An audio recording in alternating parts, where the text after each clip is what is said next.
Hey everybody, this is Halstead and Andrew McMillan with REH CPA. Today we want to talk about 529 plans.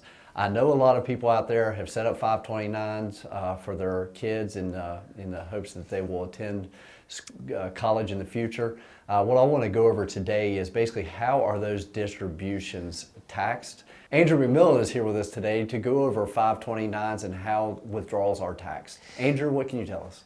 So when you make a withdrawal from your 529 plan, you have to be aware of, it's made up of two parts. So it's going to be made up of a return of basis, which is not taxable to you because that's essentially the money that you put into the 529 plan. You didn't take a tax deduction for it when you put it into the 529, so when it comes out, it's not taxable to you either. But it's also going to be made up of earnings. So in order for those earnings to be non-taxable to you when they are withdrawn, you have to use your total withdrawal from the 529 plan for a qualifying educational expense.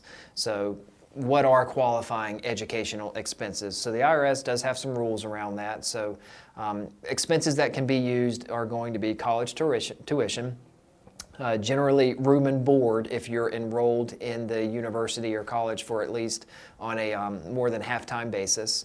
There's also another wrinkle to that. We get asked a lot of whether or not you can pay for off-campus housing. So which you can, as long as that off-campus housing is in line with the room and board that would be charged of the school. I mean, it can be more than what's at the school, but you can't use that. You have to, you're capped out at what the school would charge.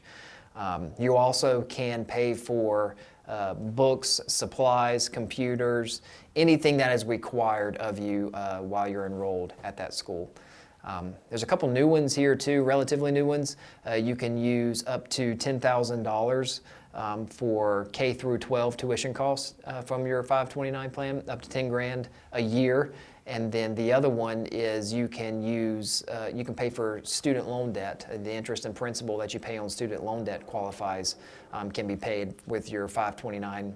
There's a $10,000 lifetime limit for the student loan debt though, so just be aware of that. So there's a couple different ways you can use this money to pull money out of your 529 plan and have it be completely tax-free to you as long as you're using it for these expenses. Yeah, another great thing about 529s is if you, let's say you have multiple children and one doesn't use up their entire 529, you can take that money and use it to pay for another child's.